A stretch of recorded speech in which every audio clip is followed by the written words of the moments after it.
नमस्कार, प्लस में आपका स्वागत है। मैं हूं आपके साथ राज कृष्ण डालते अभी तक के मुख्य हेडलाइंस पर। पटना सिटी में बड़ी देवी जी और छोटी देवी जी के खोइछा मिलन में उमड़ी भीड़, श्रद्धालुओं ने 9 आंखों से दी मां को विदाई। मां दुर्गा के विसर्जन जुलूस के बीच युवक की गोली मारकर हत्या। सोनिया गांधी की अध्यक्षता में बैठक जारी, नए अध्यक्ष सहित संगठन चुनाव को लेकर होगा मंथन।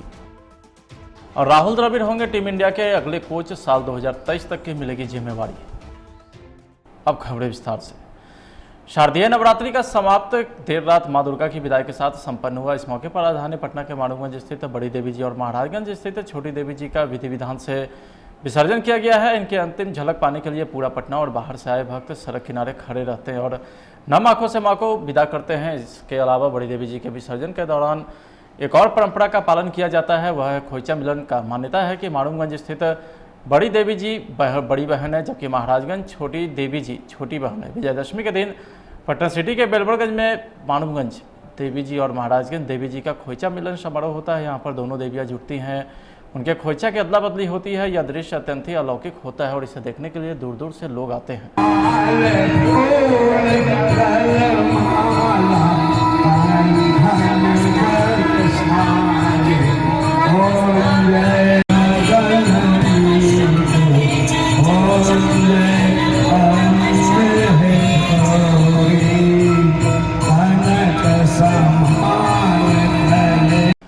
वहीं पटना सिटी के चौक थाना इलाके के चमडोरिया के पास बीती देर रात एक युवक को मूर्ति विसर्जन के दौरान गोली मार दी गई, जिसके बाद उस युवक को इलाज हेतु पीएमसीएच भर्ती कराया गया, जहां पर उसे मृत घोषित कर दिया गया है। घटना के बारे में बताया जाता है कि मालसलामी थाना क्षेत्र के रिकाबगंज का रहने वाला युवक बिक्की मूर्ति विसर्जन में जा रहा था, तभी चमडोरिया के पास किसी ने बिक्की के कनपट्टी पर गोली दाग दी, जिसके बाद बिक्की की वहीं पर मौत हो गई। वहीं दूसरे दिन भी पटना में मूर्ति विसर्जन का दौर जारी रहा। आपको बता दें कि इस बार जिलाधिकारी ने 16 अक्टूबर तक सभी मूर्ति को विसर्जन करने का निर्देश दिया है, जिसके तहत दूसरे दिन भी लगातार मूर्ति का विसर्जन जारी रहा। आप तस्वीरों में साफ तौर पर देख सकते हैं कि एक के बाद एक मूर्ति की लाइन लगी है। इस सभी विसर्जन स्थल भद्रघाट पर जाकर के मूर्ति का विसर्जन होगा।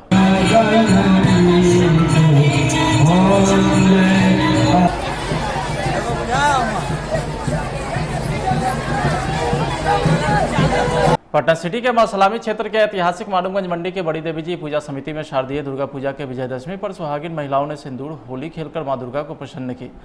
तो वहीं पुरानी परंपरा के अनुसार बंगाल सहित श्रद्धालु का कहना है कि दशमी पर सिंदूर लगाने की परंपरा सदियों से चली आ रही है। इसलिए शारदीय नवरात्र पर सभी शादीशुदा महिलाएं एक दूसरे को सिंदूर लगाती है। सिंदूर लगाने की इस परंपरा को सिंदूर खेला कहते हैं।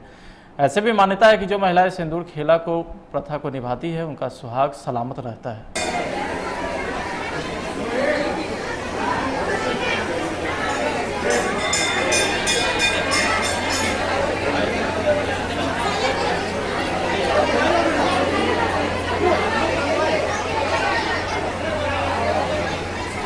तो वहीं दुर्गा पूजा के आखिरी दिन विजयदशमी पर जिले के डेहरी स्थित बंगाली आश्रम में बंगाली समुदाय की महिलाओं ने सिंदूर खेला उत्सव में भाग लिया है और एक दूसरे को सिंदूर लगाया है। श्रद्धालु की माने तो कोरोना काल में पहली बार दुर्गा पूजा की अनुमति मिली है। बंगाली समुदाय के लिए यह त्यौहार काफी अहम माना जाता है।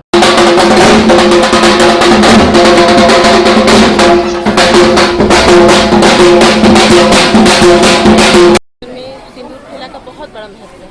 सिंदूर एक सुहाग का प्रतीक है, जो हम लोग इस समय पे माँ की विदाई के समय सब सुहागिनें मनाते हैं, एक दूसरे को सिंदूर लगाते हैं। पहले माँ को सिंदूर अर्पण किया जाता है। माँ को सिंदूर अर्पण करने के बाद माँ से आशीर्वाद लेके हम लोग सारी सुहागिनें एक दूसरे को सिंदूर अर्पण करते हैं।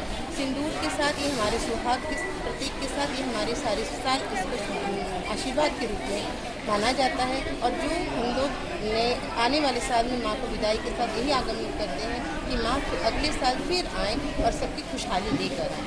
क्या नाम हुआ आपका? सुतापा दास। विजयदशमी के मौके पर बख्तियारपुर के गणेश चौक पर स्थित बड़ी दुर्गा और काली माता का विसर्जन धूमधाम से किया गया। इस दौरान डाक बंगला रोड स्थित दुर्गा मंदिर में वर्षों से स्थापित मां दुर्गा से मुलाकात और खोइछा मिलन हर साल की तरह इस बार भी भक्त भाव अंदाज में किया गया। सदियों से चली आ रही खोइछा मिलन का मनोरम दृश्य देख करके श्रद्धालु भाव विभोर हो गए और सभी श्रद्धालु ने 9 आंखों से बड़ी देवी को विदाई दी।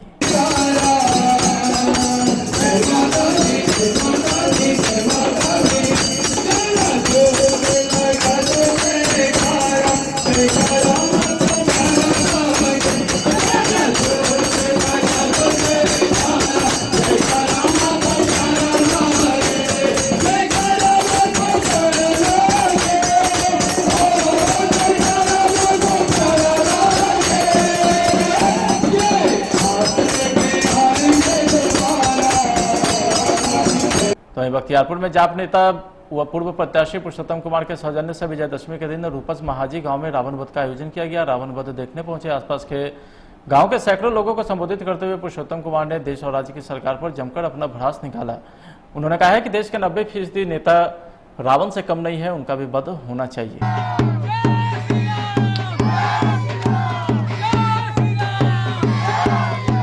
नमस्कार, मैं पुरुषोत्तम कुमार। जिस तरह से भगवान राम ने रावण को वध करके अत्याचार को संहार किए थे, उसी तरह से वर्तमान समय में हमारे देश में 90% नेता रावण के रूप धारण कर लिए हैं। आप ही सोचिए, आप जिस नेता को वोट देते हैं और आपका क्षेत्र का विकास नहीं करते हैं, तो वह एक तरह से कहें तो वह रावण ही है। इसलिए मित्रों, आप लोग का समय आ रहा है। राम का काम है रावण को समाप्त करना।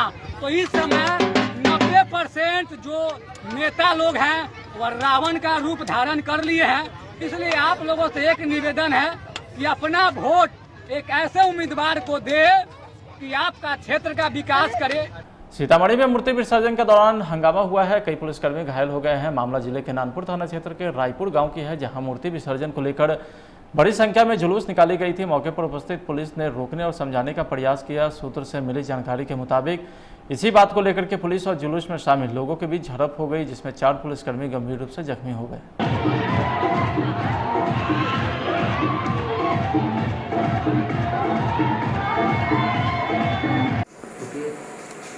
कौन कौन लोग थे?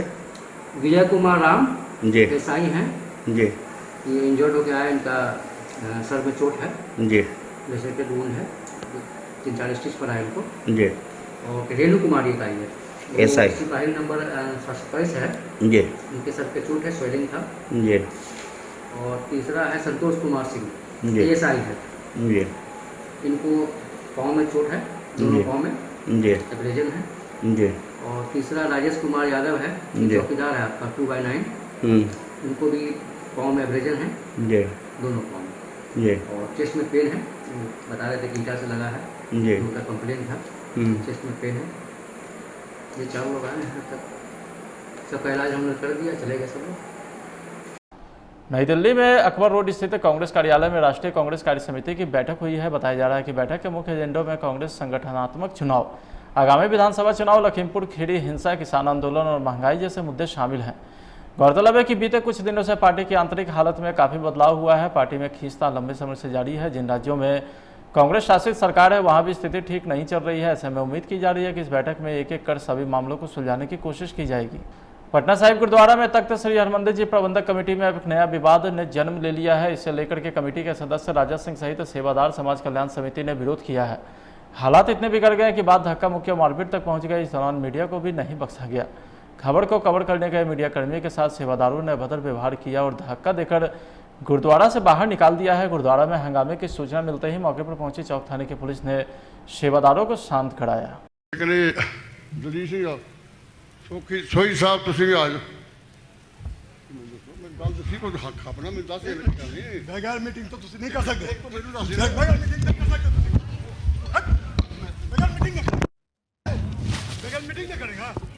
ਅਸੀਂ ਕੀ ਪੱਟਣ ਨਹੀਂ ਆਏ थे। मैं फैल कह रहा सब खबरदार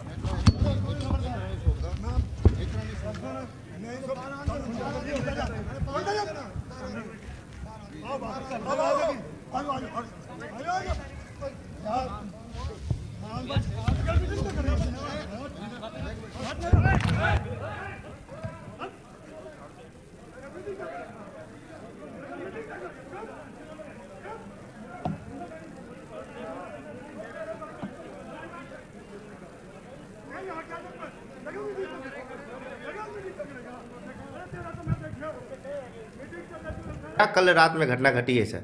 मैं आपको बता दूं कि कल तख्त श्री हरमंदिर जी पटना साहिब में दिनांक 15 तारीख को कल जब प्रोग्राम चल रहा था दरबार साहब के अंदर, उस समय कमेटी के अध्यक्ष अवतार सिंह जी हित जो अपना प्रवचन कुछ दे रहे थे और जो कुछ लोग रिटायर हुए थे उनको सम्मानित करने का प्रोग्राम था उस समय। और उस समय तख्त श्री हरमंदिर जी प्रबंधक कमेटी के सदस्य राजा सिंह आए और उन्होंने उनके आगे से माइक हटा लिया और उन्हें धक्का देकर गिरा दिया। क्या हुआ उसके बाद सर? उसके बाद बाहरी लोग इतने इकट्ठे हुए थे कि बाहर से बुलाए गए थे जो लोकल लोग थे कुछ, उन्होंने आके वहाँ पर मारपीट करनी शुरू कर दी। उसके बाद में जो कुछ सेवादार थे उनके साथ भी मारपीट की, और जब प्रधान साहब को कमरे में आ गए अपने, उस समय भी लोग इकट्ठे होकर आ गए, और जो यहाँ के जथेदार हैं रंजीत सिंह गौहर, उनके जो सेवादार हैं उनको साथ में मारपीट की। और एक सेवादार हैं हरजीत सिंह जो दिल्ली के रहने वाले असिस्टेंट मैनेजर यहाँ पर, उनके साथ मारपीट की गई और वो रात से हॉस्पिटल में भर्ती हैं। उनकी छाती पे काफ़ी चोट लगी है। पत्रकारों पर खबर मिल रही है सर अटैक कर दिए है, पत्रकार पर भी हमला किए हैं। और जब खबर की सूचना मिलने के बाद पत्रकार जो यहाँ पर पहुँचे हैं, पत्रकारों के ऊपर भी हमला किया गया, उन्होंने भी किसी तरह भाग कर अपनी जान बचाई है। कौन लोग हैं सर ये लोग? और इसमें सीधी सी बात है कि मैं आपको बता दूं, 2014 में भी जो उस समय के जथेदार इकबाल सिंह थे, और उन्होंने ही ये पूरा उस समय ड्रामा किया था। अभी 1 महीने जो इकबाल सिंह जो यहाँ पर तख्त साहब प्रबंधक आके यहाँ पर कैंपस में ठहरे हुए हैं, और जिला डिस्ट्रिक्ट जज की तरफ से जो 1 महीने पहले आदेश हुआ कि उनको बहाल किया जाए, और उसके अगेंस्ट में प्रबंधक कमेटी ने अपनी अपील जो है दोबारा डिस्ट्रिक्ट जज के यहाँ पर रखी है कि हमारा भी पक्ष सुना जाए। इसके अलावा प्रबंधक कमेटी जो है उन्होंने हाई कोर्ट में भी दरवाज़ा खटखटाया है। अब इनको जब देखा है कि 15 तारीख 1 महीना पार हो गया है, और उसमें कुछ सुनवाई जो डिस्ट्रिक्ट जज के यहाँ 23 तारीख को होने वाली है, उसी चीज़ को लेके इकबाल सिंह के सहयोगी जो कि इकबाल सिंह के इशारे पर ही सब कुछ किया गया है कि अध्यक्ष को कमेटी के लोगों के साथ मारपीट करके उनको बेइज्जत करके यहाँ से निकाला जाए, ताकि लोग यहाँ से चले जाएं, जथेदार रंजीत सिंह गौर भी यहाँ से चले जाएं, और इकबाल सिंह को फिर कब्जा दिलाने के लिए सब किया जा रहा है। और क्योंकि इसके पीछे सिर्फ इकबाल सिंह का ही हाथ नहीं है, उसके पीछे राजनीतिक पार्टियां जो इकबाल सिंह के सपोर्ट में रहती हैं हमेशा, और ये विवादों में हमेशा इकबाल सिंह रहते रहे हैं, और उनका इशारा भी सब काम हुआ है। इकबाल सिंह अकेले नहीं है। पुलिस और स्थानीय चौक थाना पुलिस से आपको क्या मदद मिली रात में? स्थानीय पुलिस आई है, पूछ के अपना फॉर्मेलिटी जो था करके गई है, और प्रधान साहब के लिए एक गार्ड को दे दिया गया कि आपकी सुरक्षा। क्या आपके साथ मारपीट हुआ? क्या लिखित आवेदन दिए हैं थाना में? लिखित आवेदन प्रधान साहब की रात को तबीयत बहुत खराब थी, लिख के नहीं दे पाए हैं, और वो अपने लिखित में देंगे जो उनके साथ। ऐसे में 22 अक्टूबर को राष्ट्रपति महोदय गुरुद्वारा आने वाले हैं, इस तरह से गुरुद्वारा में जो मैं आपको बता दूं कि माहौल ख़राब करने के लिए ही सब किया जा रहा है कि राष्ट्रपति महोदय आ रहे हैं, उनसे पहले पूरे यहाँ डिस्टर्ब किया जाए। जनवरी 2022 में गुरु तेग बहादुर साहब की 400 साला जो उनकी जन्म शताब्दी मनानी है, गुरु गोविंद सिंह जी की 355वीं जन्म शताब्दी मनानी, उससे पहले इनको इतना डिस्टर्ब किया जाए कमेटी को कि ये मना ना पाए, और ये कोई बड़े समागम करने के लिए। सासाराम में बीपीएससी की परीक्षा में इस बार टॉपर हुए गौरव सिंह अपने गांव शिवसागर के चमड़ाहा पहुंचे, जहां उनका भव्य स्वागत किया गया। गांव के लोग अपने बेटे गौरव के सम्मान में बैंड बाजा के साथ गांव के प्रवेश में करने वाले सड़क पर पहले से खड़े थे। जैसे ही टॉपर गौरव सिंह की गाड़ी पहुंची, लोगों ने अपने होनहार बेटे का जोरदार स्वागत किया, उन्हें फूल माला से लाद दिया। घर पहुँचते ही गौरव की माँ ने उनकी आरती उतारी और उन्हें अपने हाथों से मिठाई खिलाकर शुभकामना दी।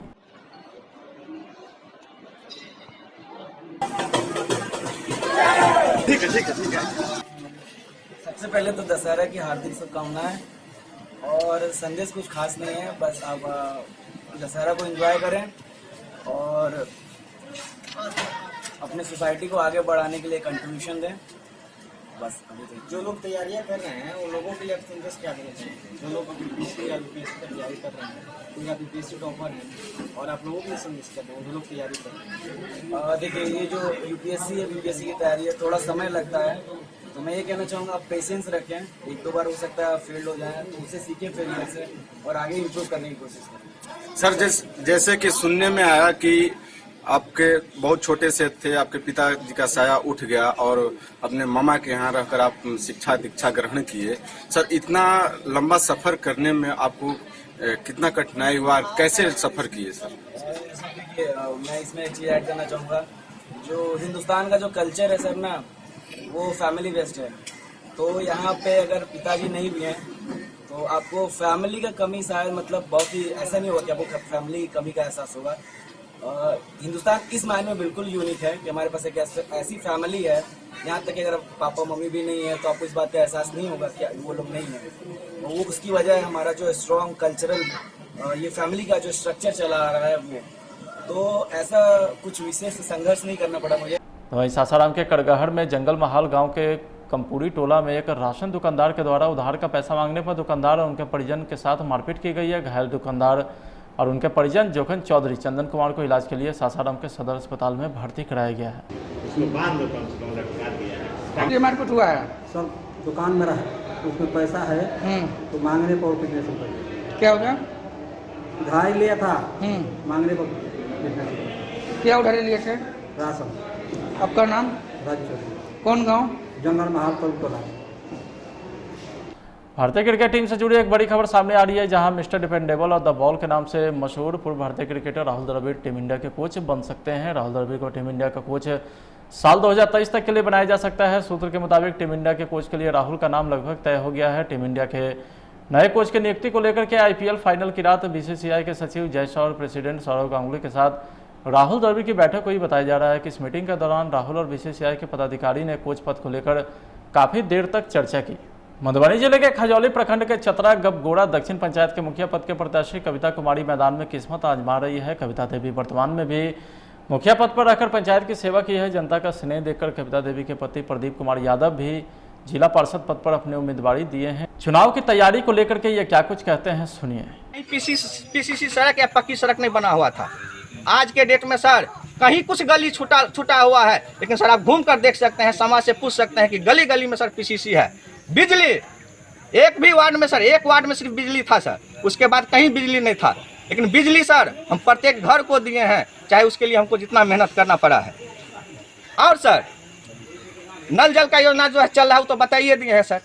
और जो सर यहाँ से जो कमी है आगे सर, पंचायत में सर हम 10 साल रह चुके हैं, यहाँ हमारा धर्मपत्नी है, इस बार भी कैंडिडेट है।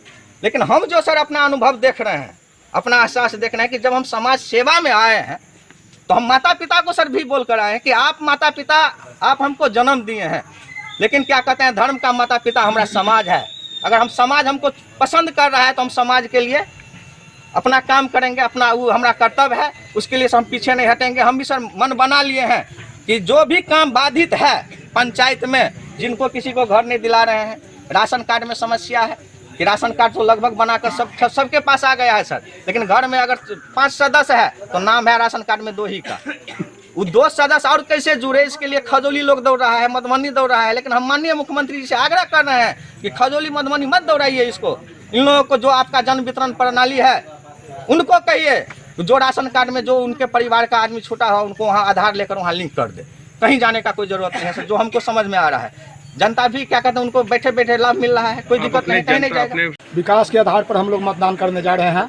और सर इसके संबंध में हम लोगों का कहना है कि प्रदीप यादव जब जीते थे उससे पहले पूर्व में जो मुखिया थे उस समय में काफ़ी सारा बिचौलिया इस समाज के अंदर में था। और इस पंचायत के अंदर में जब भी इंदिरा आवास की बात होती थी, राशन कार्ड में नाम जोड़ने की बात होती थी, मिट्टी तेल लेने की बात होती थी, अनाज लेने की बात होती थी, सारा बिचौलिया के माध्यम से ही मुखिया के पास पहुंचता था। जब लोग मुखिया से मिलना चाहते थे तो उस समय में मिला नहीं दिया जाता था और बिचौलिया बोलता कि हमको बताओ ना, हम तो काम करा देंगे, पैसा दो काम कराओ। जब से प्रदीप यादव हुए हैं तब से बिचौलियापन खत्म हो गया है और विकास का एजेंडा चल रहा है। इंदिरा आवास का जो भी काज है उसमें एक भी पैसा का कहीं लेन देन नहीं है। अनाज जो वितरण होता है उसमें जब भी कहीं खामियां आती है तो मुखिया जी के माध्यम से और ग्रामीण स्वयं भी पदाधिकारी के पास उस बात को पहुंचाते हैं। रह गया कि नल जल जो योजना है वह चल रहा है। हम लोग बाढ़ प्रभावित क्षेत्र में आते हैं, कहीं कहीं किसी वार्ड में कहीं कहीं समस्या हुई है, वह बाढ़ के कारण ही समस्या हुई है। जो भी उसके लिए फंड आएगा वो तंदुरुस्त हो जाएगा, ये इतना हमको कहना है। और यह रह गई कि बाढ़ प्रभावित क्षेत्र है, यहाँ कमला नदी 2 पार्टों में बटा हुआ है। इस बार मुखिया के रूप में किनको देखना चाहते हैं? हम लोग प्रदीप यादव का स्वच्छ सदैव है और इनकी पत्नी कविता देवी मुखिया के प्रत्याशी के रूप में इस बार पुनः फिर आई है। तो हम लोग उसको विकास के आधार पर, शिक्षा के आधार पर, जब स्कूल में भी वहाँ पर जाकर के डांट फटकार करते हैं, राशन कार्ड के लिए भी वो लोग तत्पर रहते हैं। जब वहाँ बिचौलिया लोग खाने के प्रयास में रहते हैं तो पदाधिकारी तक उनके माध्यम से बात पहुँचाया जाता है। तो हम लोग चाहते हैं कि प्रदीप यादव पुनः आवे। रह गया कि चिकित्सा की जहाँ तक बात है, हम लोग 2 पार्ट में बटे हुए हैं और प्रखंड मुख्यालय तक पहुँचने में चिकित्सा के लिए वहाँ पर जो है सो PMCH में पहुँचने के लिए 14 किलोमीटर का दूरी तय करना पड़ता है। जब गरीब गुरबा को पैसा अपने पॉकेट में नहीं होता है उस समय में मुखिया जी अपने पॉकेट से पैसा देकर के उनको भेजते हैं। यदि सवारी नहीं रहती है तो अपना गाड़ी से भी भिजवा देते हैं। इस तरह का मुखिया होना तो गजब की बात है। फिलहाल आज की खबर में इतना ही। अब देखते रहिए प्लस न्यूज़। नमस्कार। You want the freedom of your people. I fight different way. तुम चले जाओ यहाँ से। अगर हमने यहाँ लंदन में ब्रिटिश के हार्ट में कुछ कर दिया, हमारा मैसेज पूरे वर्ल्ड तक जाएगा। कोई जिंदा है? देखिए सरदार उद्धम 16 अक्टूबर से। रेडियन धाकड़ दिखती है नहीं। अरे भाई स्टाइल के आगे भी थोड़ा सोचें। सर टीवीएस रेडियन में ETFI इंजन है, सुपर स्मूथ दमदार पावर के साथ, कैटेगरी में सबसे बड़ी सीट सर, और सस्पेंशन भी अटूट है। माइलेज का भी समझाइए। 15% ज्यादा माइलेज मिलेगा। ऐसी धाकड़ है नई TVS radian starting at 59,900। Murder को प्रोटेस्ट मानेगा या प्रोटेस्ट को मर्डर मानेगा, आपका ब्रिटिश लॉ। कोई जिंदा है? बाइक जनाब को लेनी है और टाइम हमारा वेस्ट कर रहे हैं। चलना यार। रेडियन धाकड़ दिखती है नहीं। अरे भाई स्टाइल के आगे भी थोड़ा सोचें। सर टीवीएस रेडियन में ETFI इंजन है, कैटेगरी में सबसे बड़ी सीट सर, और सस्पेंशन भी अटूट। अब जरा माइलेज का भी समझाइए। 15% ज्यादा माइलेज मिलेगा। Test drive? हाँ ले ही सकते हैं। ऐसी धाकड़ है नई TVS रेडियन स्टार्टिंग एट 59,900। आज ही चला कर देखिए। और अगर अब कुछ नहीं किया ना तो अगले 100 साल तक इन अंग्रेजों के नीचे रहेंगे। I fight different way. तुम चले जाओ यहाँ से। अगर हमने यहाँ लंदन में ब्रिटिश के हार्ट में कुछ कर दिया, हमारा मैसेज पूरे वर्ल्ड तक जाएगा।